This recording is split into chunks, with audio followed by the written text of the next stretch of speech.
Okay, so it's 1 o'clock, and welcome to the Planning Advisory Committee meeting of January 13th, 2021. I'd like to welcome everyone in attendance today. This is an electronic participation meeting, so our committee members are participating electronically, as well as those watching online on our YouTube live stream. My name is Joel Watts. I'm the Deputy Clerk for the City of Kawartha Lakes and the Recording Secretary for the Planning Advisory Committee. According to the committee's terms of reference, at the first meeting of the Planning Advisory Committee for the year, the first order of business is to appoint a chairperson to conduct today's meetings and for the future meetings for this year. The role of the chairperson includes the responsibility to chair the meeting, as well as ensuring the meeting is conducted as listed on the agenda or by resolution if it is decided to move an item on the agenda. Ensuring meetings are conducted in accordance to the Planning Act and to the city's procedural bylaw. Calling for pecuniary interest when listed on the agenda and noting that it is up to the committee member to determine whether or not they have a pecuniary interest. And ensuring that all members of the committee, visiting staff, and members of the public are treated with respect. Once the chairperson has been appointed, I will also conduct the appointment of the vice chair of the committee, who will serve as the chairperson in absence of the chair. I will now call upon the members of the committee 3 times for nominations for committee of the chair. So firstly, I call upon the members of the committee to put forward a nomination for the position of chair. Deputy Mayor O'Reilly. Thank you very much, Joel. I nominate Andrew Vail for chair of the committee.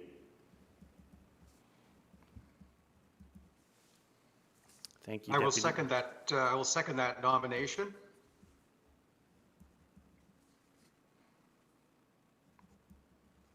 Thank you, Mike. I will call upon the members of the committee a second time for a nomination for the position of chair.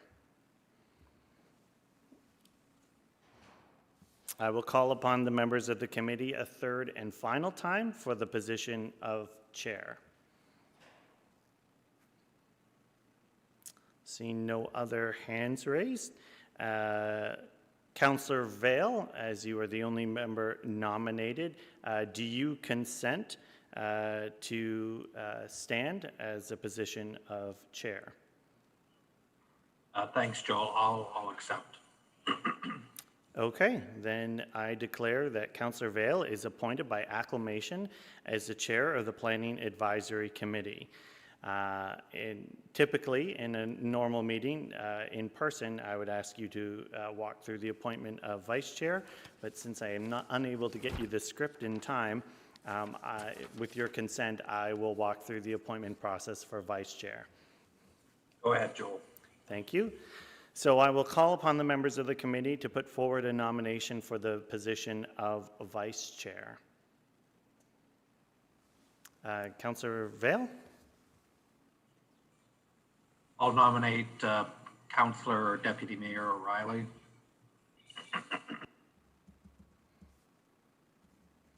Is there a seconder? I saw Jason.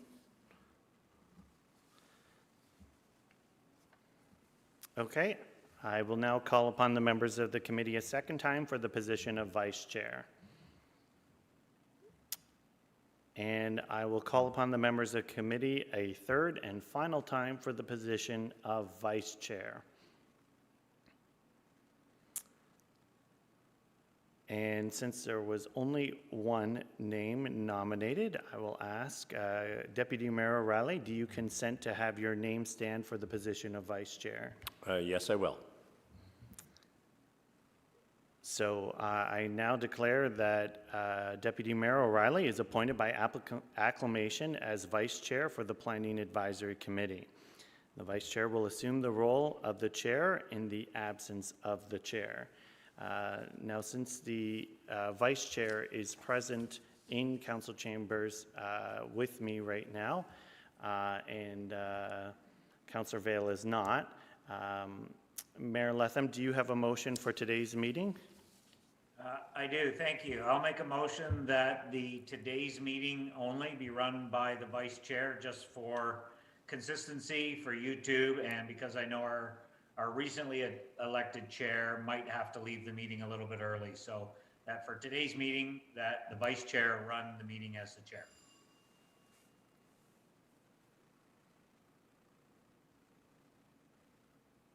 Is there a seconder to that motion? Councillor Seymour Fagan, thank you.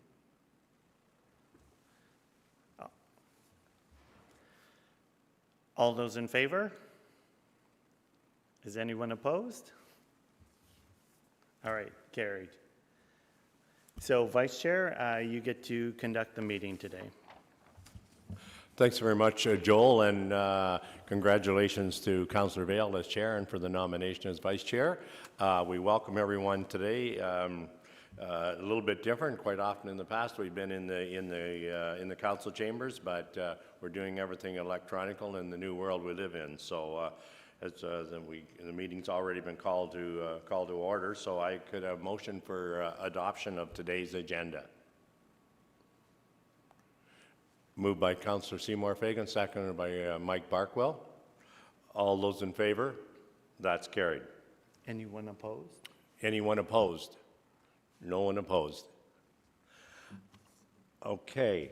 Under the Planning Act regulations, the purpose of the public meeting today is to allow committee members to gather information on the applications before us. We're here just to gather information and make recommendations to council, to hear those wishing to make oral submissions, and to allow the committee to ask questions both of the applicant and the interested parties that are making presentations. And if you're making presentations, we would hope that you could make your deputation within 5 minutes. And if you need extra time, we'll ask the indulgence of the committee. And so with that, I think we'll go right into today's meeting. The only staff member that will probably be joining us today is Jonathan, who's making the application, and our director, Chris Marshall, is also with us today on video as well, too. Members are with us, Mayor Andy Letham. We also have Mike Barkwell, Andrew Vail, Councillor Seymour Fagan. I see Richard Hawley has joined us as well. And then I do see Jason Willick has also joined us as well, too. Thank you, Jason. So they're the members of committee that are on the planning committee. So we'll get right into our first application today. The first application is an application to amend the Kawartha Lakes official plan and Township of Emily zoning bylaw 1996-30 at the property described as Part Lot 19, Concession 3, Geograph Township of Emily, identified as 689 Cottingham Road. The owner is Grath. So we'll ask Jonathan if he would like to make his presentation.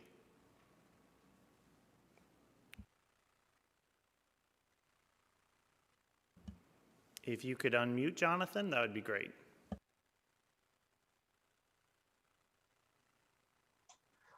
Thank you. That is good because I did make a mistake with what I was saying. So thank you and good afternoon, Planning Advisory Committee. I'm here to present a official plan amendment and zoning bylaw amendment for the site identified as 689 Cottingham Road in the Township of Emily. This application is made by EcoView Consulting, representing the property owner, Ed Grass. And the intent of this application is to amend the official plan, as well as rezone the site to permit the establishment of a recreational vehicle storage and sales operation on the site. As you can see in the slide, that's the subject land. Next slide, please, Joel. And there's an aerial of the site. So the proposed, and if you want to go to the next one too, Joel, just to show the concept plan. So this is in the southwestern part of the site. As you can see, there is an existing agricultural accessory building. To the north, you can see the proposed outdoor storage of a number of 32 trailers that would be stored on site. And then just to the east of those structures is a residential dwelling unit, which the property owner resides in. As part of this application, staff received a planning justification report prepared by EcoView Consulting. The intent of this planning justification report is to frame the proposed amendments and determine their alignment with applicable policies, including the provincial policy statement, the growth plan for the Greater Golden Horseshoe, as well as the City of Kawartha Lakes official plan. In summary, this application does aim to justify the proposed operations. It also received was a sewage system assessment that indicates that the sewage and the septic permit issued back in 2016 is fine for the proposed use. Also, a traffic study report prepared by Tran Plan Associates was submitted. This indicates that no improvements or modifications to Cottingham Road or the site entranceway are necessary should this application be approved. And then lastly was a concept plan that you can see on the screen with a lot grading plan overlaid on top of it. This was reviewed by our engineering department and no concerns or comments came out of that internal referral. This application was also sent to the Otonabee Region Conservation Authority, Ministry of Transportation for additional comment and review. Ministry of Transportation provided no additional comment on this. And then the Otonabee Region Conservation Authority indicated that this application is in line with applicable policies for natural heritage features and natural hazards. As far as the policy analysis goes for this application, after carefully reviewing the planning justification report, this application relies heavily on considering this use as an on-farm diversified use, as per OMAFRA's guidelines, as outlined in publication 851. The report provided in front of you analyzes the planning justification report and concludes that the provincial policy statement, the claims rely heavily on this being on-farm diversified use. And at this time, staff are currently reviewing that requirement, reviewing the criteria that would determine whether or not that this use could be considered on-farm diversified. We have been in contact with OMAFRA as well as the Agricultural Development Officer for further communication and analysis of this. For the growth plan for the Greater Golden Horseshoe, this alignment with this document is also subject to considering this use as an on-farm diversified use. So in order to properly evaluate this application in the context of the growth plan, we do need to determine if this can be considered on-farm diversified use and meet the criteria prescribed. For the City of Kawartha Lakes official plan, this site is designated both prime agricultural and rural and does contain some natural heritage features. The natural heritage features were reviewed by Otonabee Region Conservation Authority, as I previously stated, and they find no concerns with the application as proposed. The subject use is set to be within the rural portion of the site. That's an important distinction. Prime agricultural and rural policies are different. Prime agricultural is generally a lot more restrictive and more stringent, whereas there is some flexibility allowed in the rural designation for different agriculturally related uses. Staff feels that there is still further evaluation that needs to be done on the application before a solid determination can be made in line with the official plan. The site itself, with regard to zoning, is zoned agricultural as well as environmentally protected zoning. The portion of the site that would contain the use is agricultural and would be rezoned to permit the subject use in the location outlined on the screen. So as indicated, this application was referred to our external agencies for review and comment. The only comments received back indicated there are no concerns from our external reviewers. Internal agency comments also concluded there were no concerns. However, in consultation with our agricultural development officer with the ECDEV branch, we do indicate in the report at the conclusion that we require an agricultural brief to properly analyze the site and the application, specifically the location on the site where the use would occur. Based on the planning justification report and the information received at the time of writing, staff do not feel that the applications sufficiently conform to the aforementioned policies when we are asking for additional information on these requirements. As part of the public meeting process and public notice process, this notice was sent to property owners within 500 meters of the subject site, and a sign was posted on site. As of the report writing, there were 3 letters of opposition received. Right now, as of earlier this morning, I believe we're sitting at 45 and 46 letters of opposition for this application.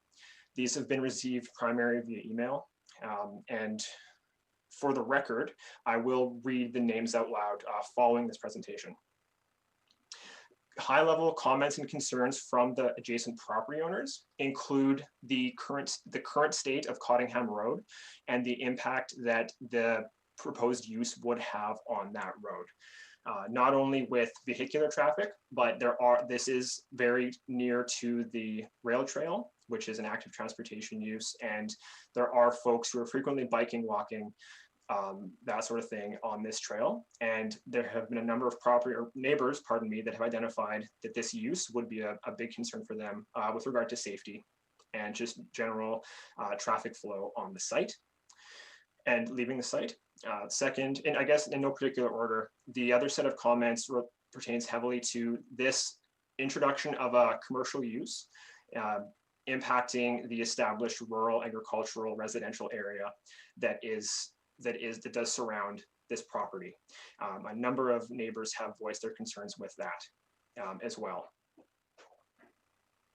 For the record, Joel, if I can read those names now for the purpose of minutes, we can follow up later and get those. I can get those sent to you.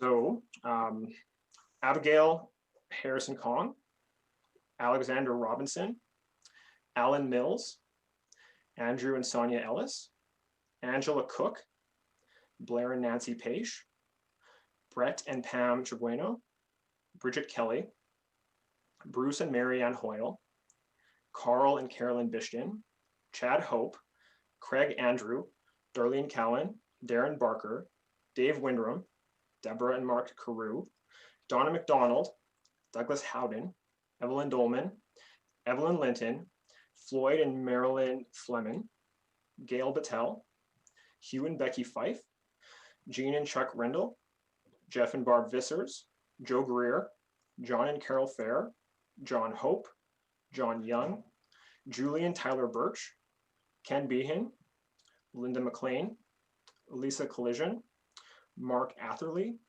Mike Johnson, Nancy Evans, Randy Clement, Rick Snudden, Sheldon and Lynn Bongard, Shirley Fife, Stefan McDonald, Steve Smith, Tracy Doyle, Trisha West, and Wileen Lucas. So as of right now, we've received oppositions from these individuals.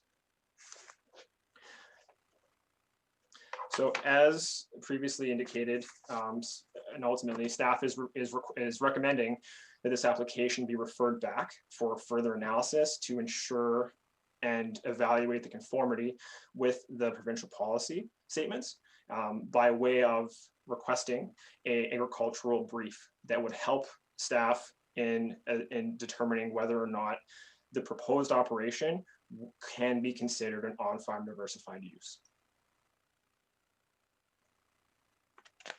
And then once comments and concerns have been addressed, and from both the public and any other agencies, we would bring the report back with a final determination.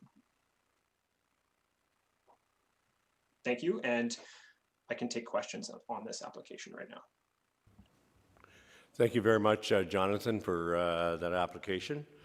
I'd ask this time if a member of the EcoView Consulting would wish to make their presentation. I believe Francis is going to make it, but somebody from EcoView. And oh, we got the owner, the big boss today, do we? Anyways, Richard Hawley.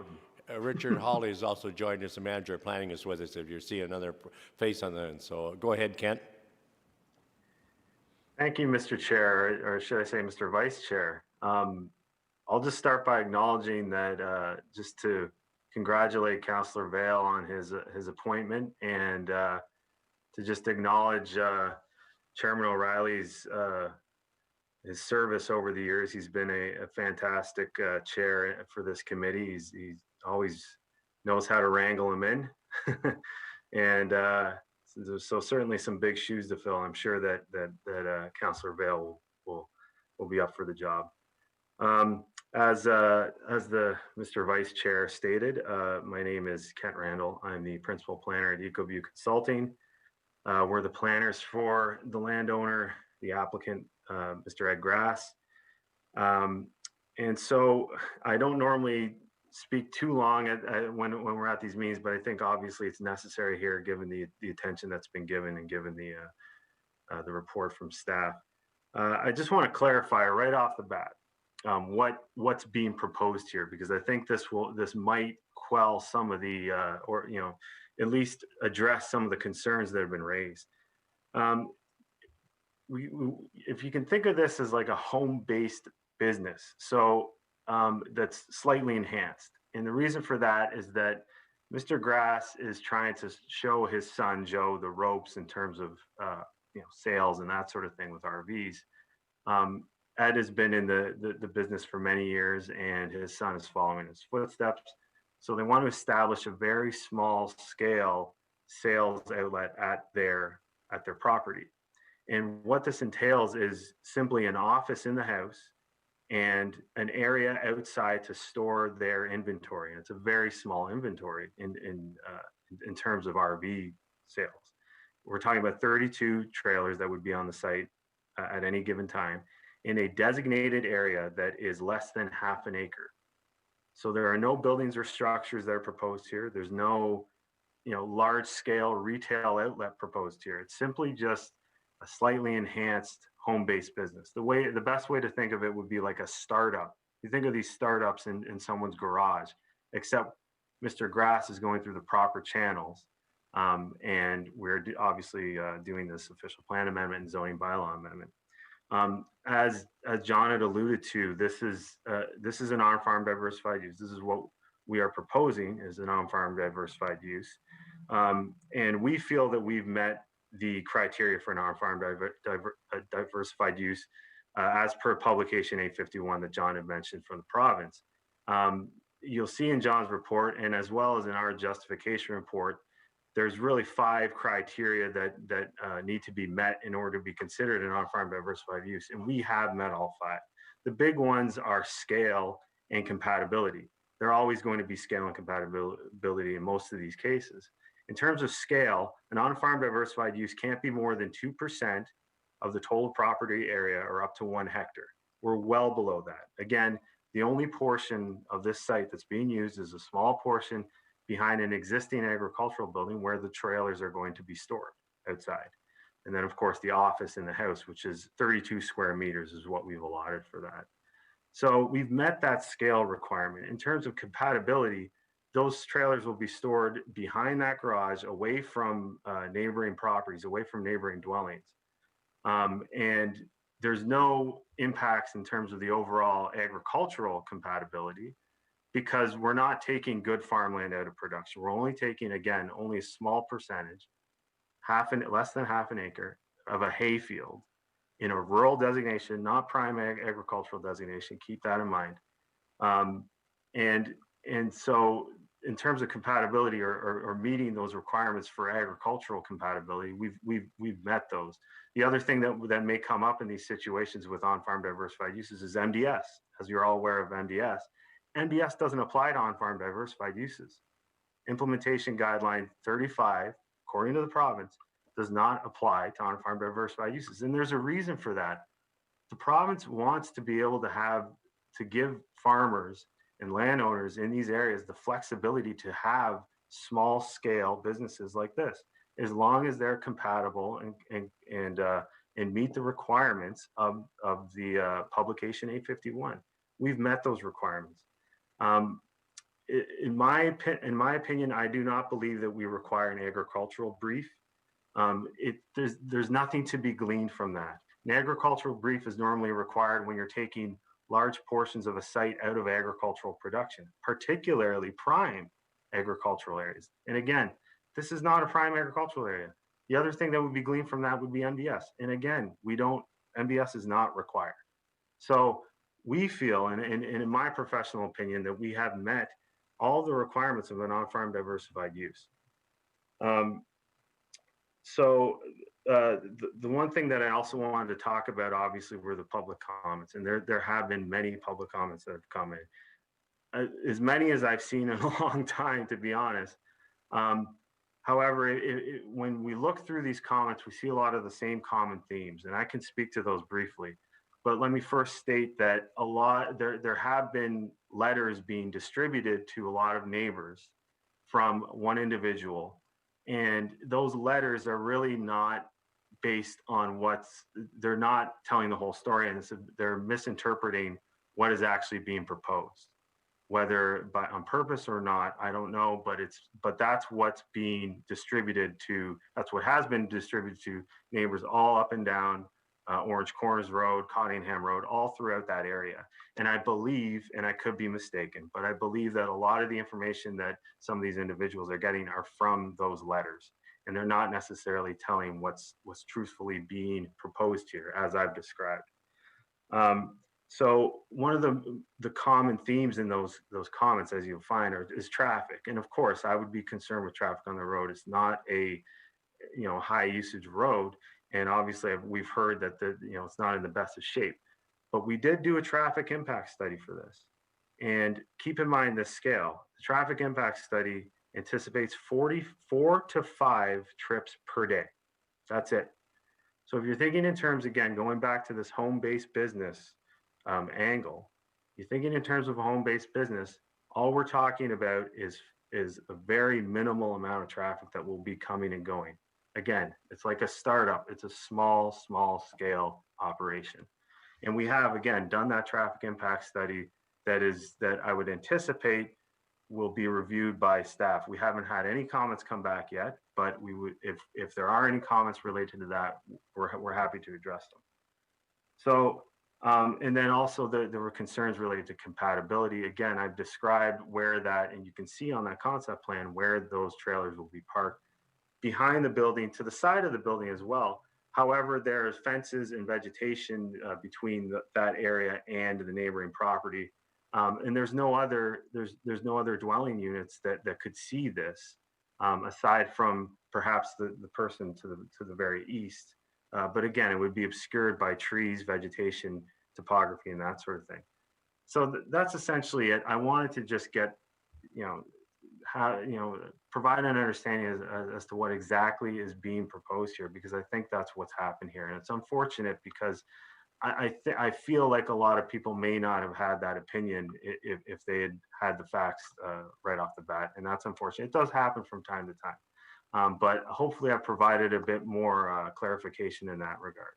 So with that, I'm happy to answer any questions. And as well, I said, as I stated earlier, Mr. Grass is with me today on this call. And if you have any questions about what exactly his operation is going to be like, he's here to answer them as well. Thank you. Thanks very much for that, Kent. And we'll now ask members of our committee if they have any questions of our staff member or of the applicant, Kent. Members of the committee. Mayor Letham. Thank you, Mr. Vice Chair. Can you hear me okay? Okay, so just a couple of clarifications, and I mean, I'm glad, I think it's important this is a public meeting, and, that we're referring it back to staff to get all the details, and I mean, this is why we have a public meeting to, hear, and also to get, clarification from the consultant, obviously, on, what the application is about. So a couple of things that I'm a little bit confused about, and either you or Jonathan can.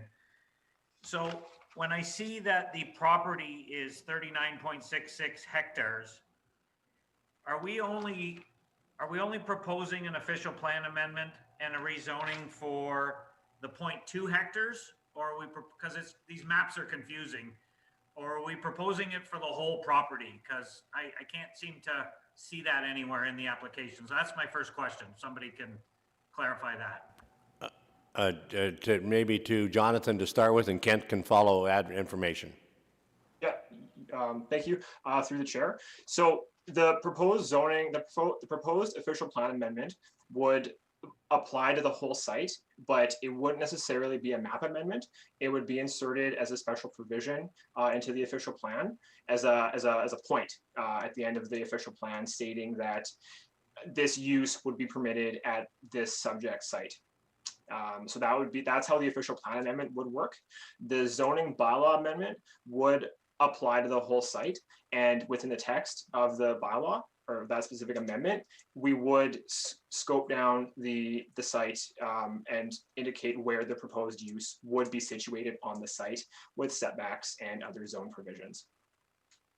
Okay, thank you for that. So just as a follow-up, Mr. Vice Chair, if I can, so what would be to prevent the proponent from, I get it's a startup business, starting up, being successful and expanding, based on the zoning and the official plan amendment? Is there an opportunity for them, without coming back to the public process, to expand this business beyond that? Or are they limited to that 0.2 hectares, or that would be put in place with a special zoning provision or whatever? I saw Ken's hand go. Yeah, perhaps I could answer that through the Mr. Vice Chair. The provisions that would be in the designation in the zone would restrict it to what is proposed now. So there wouldn't be any wiggle room to expand beyond that without coming back to committee and council to approve any amendments to the amendments that we're proposing today. Okay, that's perfect. Thank you. And then my last question is, I'm hearing, Kent, you're saying many times that it's not prime agricultural land, but I'm reading in this report that it is prime agricultural land. So I don't need an answer today. I mean, I know we've got some more studies to do, and when it comes back to this committee, perhaps we could get clarification on that, because I'm seeing a lot of repeated in this report. It is prime agricultural land. So I would like to know that even when the report comes back for a final recommendation. And I wanted to ask, have we heard from the agricultural officer on an opinion on this yet, or are we still waiting for that? Through the Vice Chair, I can speak briefly on the first question, Mayor Latham. So this site has rural designation applied to it, as well as prime agricultural designation applied to it, in addition to a few natural heritage features. So looking at the map, there are prime ag lands on the site, but where the proposed use would be situated is on rural land for the designation. Second question, yes, that we have been in consultation with the Agricultural Economic Development Officer, and through consultation with them, we have indicated that an agricultural brief would be something required to further evaluate this application. Okay, that's all I have. Thank you for clarifying. Jonathan, before we leave the agricultural brief, would you like to just explain to committee just briefly what an agricultural brief would consist of? Yes, so through Vice Chair. So it would be something provided by a certified agrologist, and would be able to speak to the soil conditions, the potential impacts that this use would have on the land itself, not only on the site, but on adjacent sites as well. And through that document, we as staff would be more equipped to evaluate the criteria that Kent and I both alluded to from publication 851. A lot of going back here and cross-referencing conversations, but through 851 that states that the proposed on-farm diversified use must be suitable for the site and surrounding agricultural lands. So through that ag brief, we would use that as a tool to further evaluate that criteria. Thank you for that. Anyone else, members of the committee, have any questions on this application? Any other members of the committee? Any Mike Barkwell, followed by you, Chris. Hey, thank you very much. As of this morning or yesterday, I had read all 33 of the letters that had come in, and there was a lot of duplication, a lot of misinformation, I think, that was relayed in those. Because we are talking about 0.2 of a hectare of, and I'm going to ask John again about to clarify why this is rural and the difference between how can it be rural and agricultural. I don't understand that. And it's such a small piece of land. And when you look at what other people do with their properties, if they build a garage, if they extend their driveway, if they extend parking, which if you look, do the aerial, you see a lot of large parking areas that cover other agricultural land. You see all of the 60 or 70 of the other properties that are along Cottingham were all built on agricultural land, I think, without having to be rezoned and things. It seems to me to be a good use of this, and I don't understand why it needs a further study. Thank you. So it's the rural agricultural, and why does it need an agricultural study? Jonathan? Yes, sorry, through the vice chair, I was just making notes here. So first question, the official plan designation for this site has prime agricultural lands as well as rural lands, which are OP designations. Then through the Emily zoning bylaw, there's the agricultural zone applied to the whole site, as well as there is some environmental protection zone there as well, but this use falls outside of that. So that's where the distinction is there. Prime agricultural, versus rural in terms of the official plan designations. Prime ag is held at a very high regard and scopes a very limited range of permitted uses in an effort to maintain and protect prime agricultural lands for agricultural uses. When you get down to the rural designation through the official plan, it's a little bit more flexible, still with the idea to protect and maintain agricultural lands, but it's a little bit more relaxed in terms of what sort of we'll call them agriculturally supportive uses you can use on those sites. Prime ag lands are also generally through the Canada soil classes. I probably have that wrong, pardon me, what it's actually called, are class 1, 2, and 3, whereas rural lands are of less quality. Then to the agricultural zone, so that's the zone prescribed by the Emily zoning bylaw. That's where the agricultural designation is applied. Does that answer through the chair, does that answer the first question? I'm getting a nod from Mike that does. Yeah. Yes, thank you. Great, thank you, no problem. And then for the second question, through Vice Chair, the agricultural brief, because this, through consultation with our Agricultural Economic Development Officer, we have indicated that this use is taking agricultural land out of production, and in turn is using it for something not agriculturally specific. Therefore, we would like an agricultural brief to assess that impact, whether it be 5 years, 10 years, 20 years down the road. The idea is for that ag brief to provide some sort of insight into that.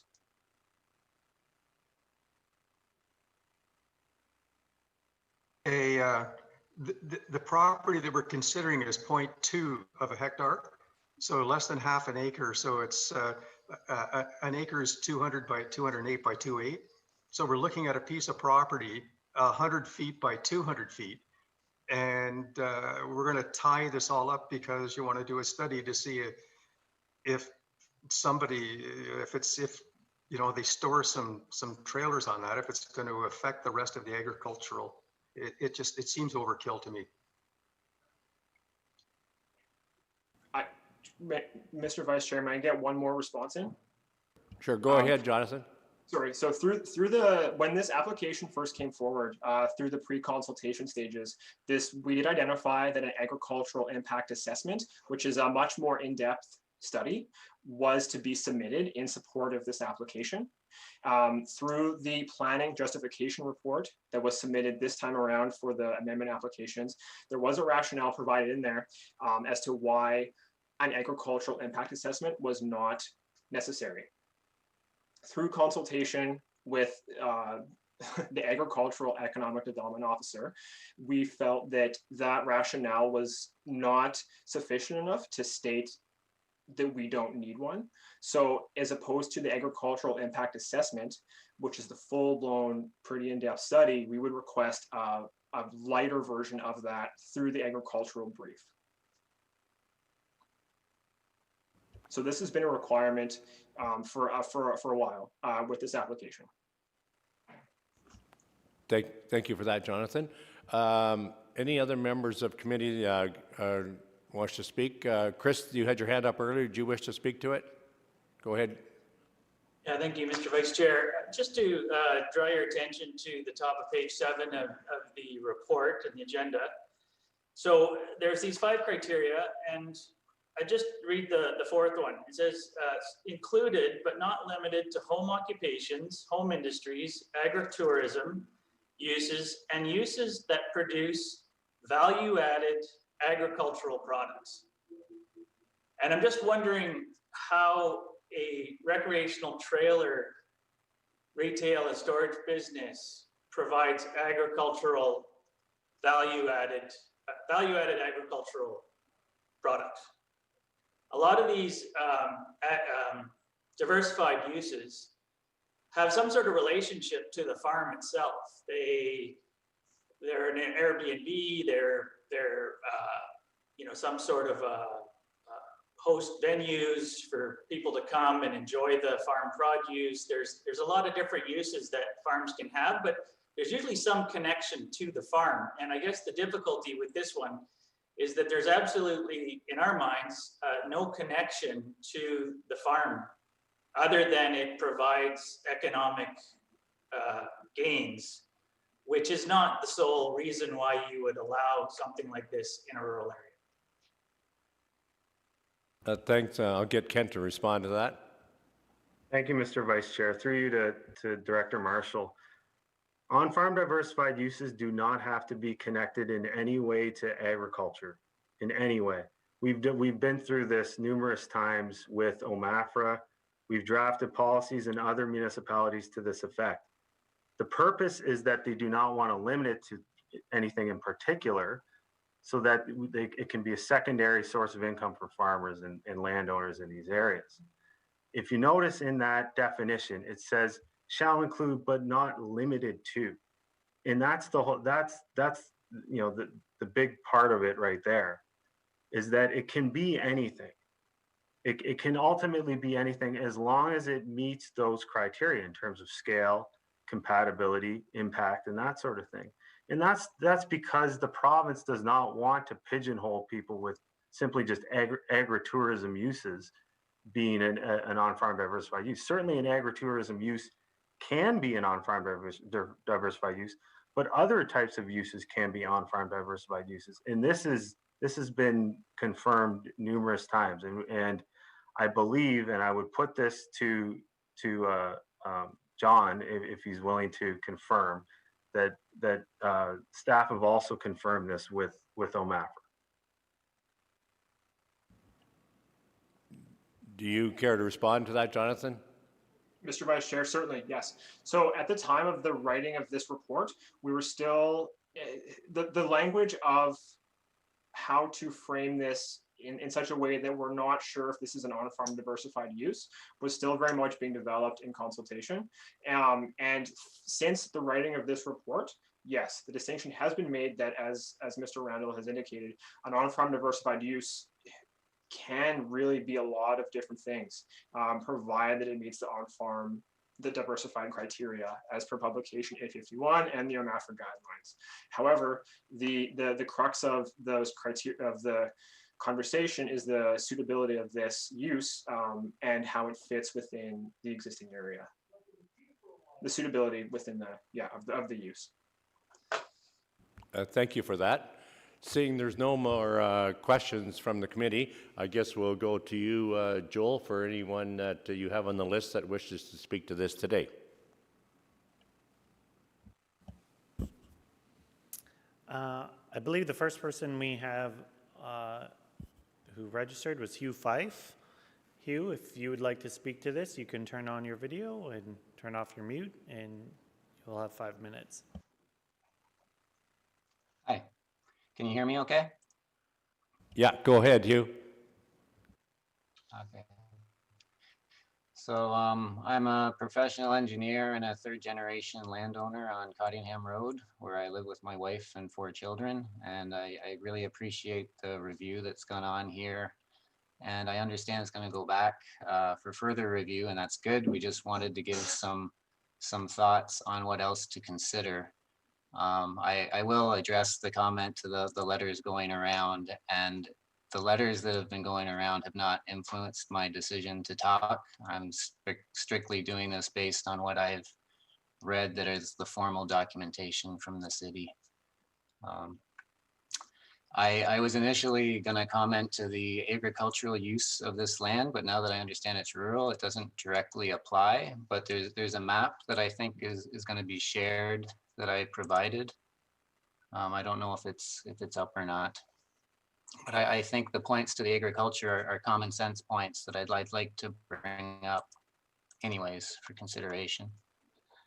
So the red circle is where the proposed land is. The yellow circles to the right are existing recreational trailer sales. So it's within 3.5 kilometers as the crow flies from the proposed site. The top left circle, I apologize. It's no longer a service repair center for RVs, but I didn't realize that when we made the map and provided it. So I apologize for any confusion that has.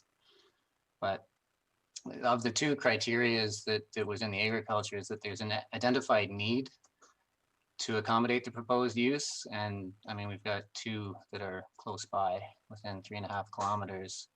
And that other locations have been evaluated with no reasonable alternatives to using agricultural land. And again, I mean, I point to the map there, and the highway goes around this section of agricultural land, and it seems more viable to a business than coming 2 kilometers in off the highway for that location. But my biggest concern with this, and it's even more of a concern now hearing how this rezoning takes place, is once the land is rezoned, like the zoning is changed, it's changed forever. And there's an extremely low likelihood that you're ever gonna zone it back again. So being located 2 kilometers from the highway, it's not a viable business location. So either you've got to divert traffic or move the business when it becomes more viable, and moving the business is more likely. But the zoning change remains, and it sounds like it's open to a lot of different potentials.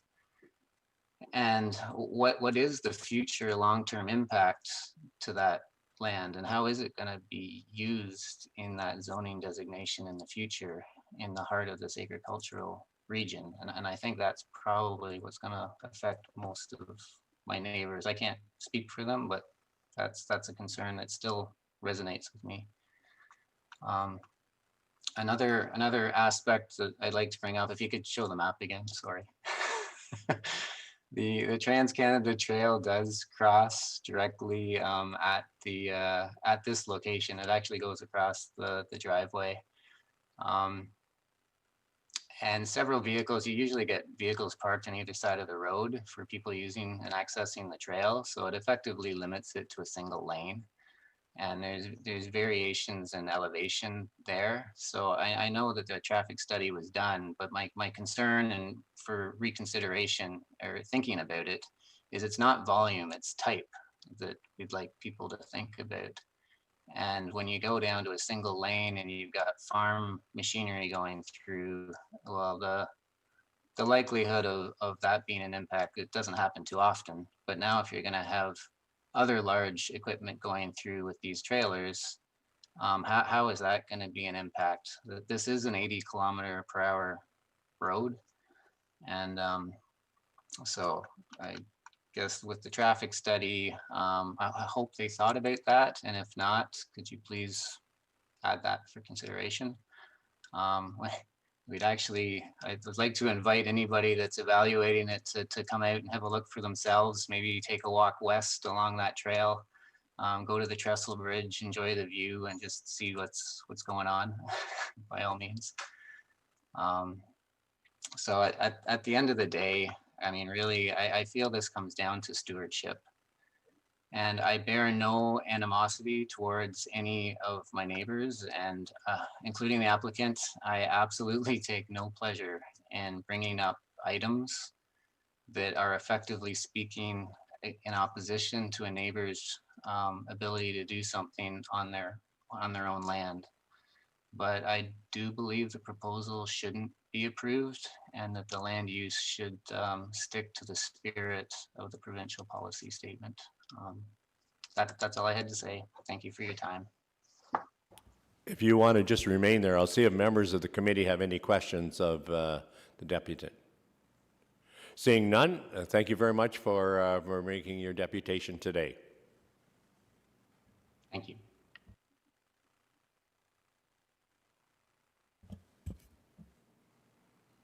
I believe the only other person that connected to the Zoom meeting today was Councillor Richardson, who's speaking as an individual, not as a member of this committee.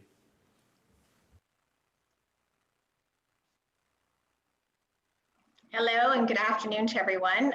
Thank you for listening to this application today. And I do want to make one statement. As Jonathan has said, we've had 46 emails. I've probably had about 30 phone calls just in the last 2 weeks. And there is a strong opposition to this application for many reasons.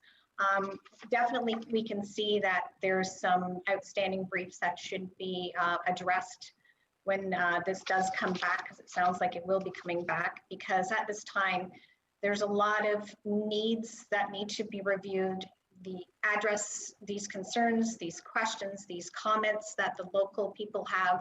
They live there, they see the impact. Like I said, they have the Victoria Rail Trail there already. They've seen the increase in traffic just in the last year because of COVID, because people are out about using our trails more frequently. And you know, there is a lot of outstanding issues with this application as far as I'm concerned when it comes to a common sense level when you're looking at agricultural area and putting in a commercial use. So I just want to take that into consideration and look forward to this going back for review. Thank you. Thank you, Tracy.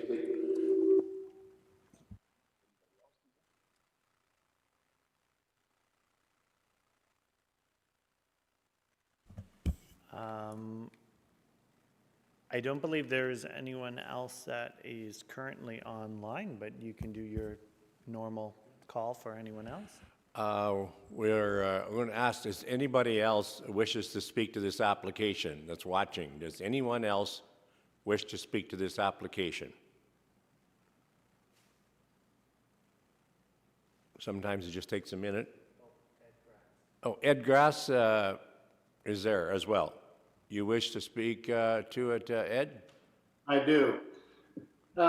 When we first decided that this is something that we would like to do, we advised that it's primarily utility trailers and some horse trailers and livestock trailers, but that we might also want to sell a few recreational vehicles. So when we proposed this, it was suggested that the recreational vehicles is the part of it that might draft up the most objection. So we'll just state that it's going to be an RV sales and storage lot. But in fact, the majority of the product that we will be inventorying, 2/3 of the inventory, will be livestock trailers, horse trailers, and utility trailers, with, and probably not even in the first year, a few recreational vehicles. Going back to that other gentleman's map where he identified that there were 3, now 2 other recreational vehicle sales lots. The one at the top right of the map is a park. It is not a retail sales lot, it's a park.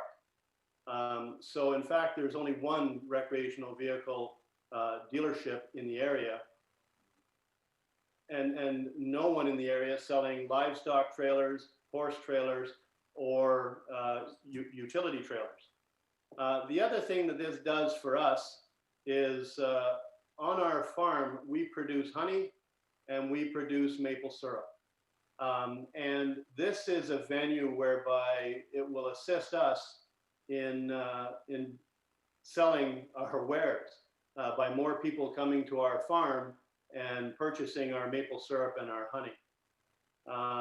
So that's basically what I wanted to share. It isn't this big blown up recreational vehicle dealership. It is just a business that I wanted to start my son into so that you know, he could earn a little bit of money and learn how to make a small business operate. And if and when it gets to the point whereby growth is required, our intention is to move off of this site and purchase a more appropriate highway location, at which point, you know, Joe will move the business there. Thank you for that, Ed. Does anyone else wish to speak to this application? Did you, Kent, did you want to sum up or maybe some answers to some of the questions that came up? Go ahead, Kent. Yeah, absolutely, Mr. Vice Chair. Thank you. I just wanted to maybe respond to just a couple of the comments from Mr. Fife. I appreciate those comments. And let me just clarify that I didn't necessarily mean that everyone was informed by those letters. Obviously, your comments were very well informed and not based on any misinformation. But I will say that in terms of what the zoning, what's being proposed, the zoning is not going to permit any sort of range of uses. It's just going to be specifically what we propose and what we're discussing here today. So it's not going to, in the future, if somebody comes in, they can only do what Ed and Joe are going to be doing. That's the only thing that they could do, besides, in addition to agricultural uses, which will still be permitted on the site. Any agricultural related uses that are still permitted on the site, that'll continue to in perpetuity. And in terms of zoning change, zoning can be changed. I mean, that's what we're doing here today. We're specifically changing the zoning on the site. But again, going back to what we were explaining to the mayor in terms of what the zoning will do on the property, it will be specific to this use. It'll be specific to the area where the trailers are going to be stored. And that it's as simple as that. So it's not going to open up any sort of door where there's going to be a larger business or any different types of businesses. The other thing is that the volume of, you know, this is considered a relatively low inventory for sales, and there's not going to be a whole lot of on and off ingress and egress of trailers. When we say 4 to 5 per day, we're talking about cars, people going in and out that are going to be looking to purchase these trailers. So again, it's a low volume of traffic, and I understand the issues with the rail trail. Obviously, that's a bit of a hornet's nest in there in terms of people parking on the side of the road. However, we feel that the amount of traffic that's being generated here is quite low and shouldn't exacerbate any issues that are ongoing on Cottingham or Orange Corners Road. Just in summary, you know, this is an on-farm diversified use by all accounts and by all measures. And the scale is going to be controlled through the zoning and will be of a small scale and won't be any more than that. And as you heard from Mr. Grass, it's something simply to help his son get moving in the sales business. And if you know, hopefully, knock on wood, it becomes successful, then they move on to another site where it's more appropriate to have a larger scale business. So I'd just like to thank everybody for indulging me. I know I've probably talked a lot and said a lot of stuff, but I'm happy that you were all able to listen. And I'm also happy if anybody has any questions, I can answer any further questions that they have. Thank you. Thanks for that, Kent, and your a little indulgence today because we only have the one item on today. So anyways, and just to reiterate what Mayor Letham said earlier, we're just here to gather information today. And we'll see how it goes, but the recommendation is refer back to staff, and that would be going to, the report would be going to the January 28th meeting. So we have a recommendation in our package as our, what's committee's wishes?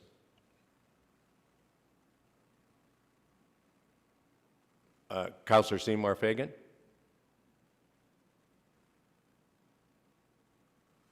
What was that? We couldn't hear you, Kathleen.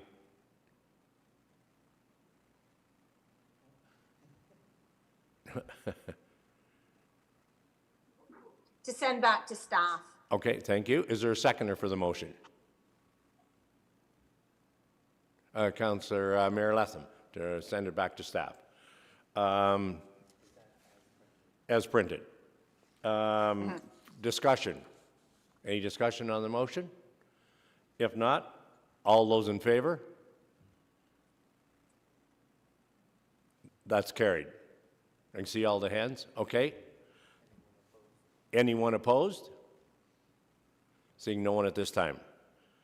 Okay, so that was to the report respecting application be referred back to staff to address issues raised through the public consultation process and for further review and processing until such time that all comments have been received from all circulating agencies and city departments and that any comments and concerns have been addressed.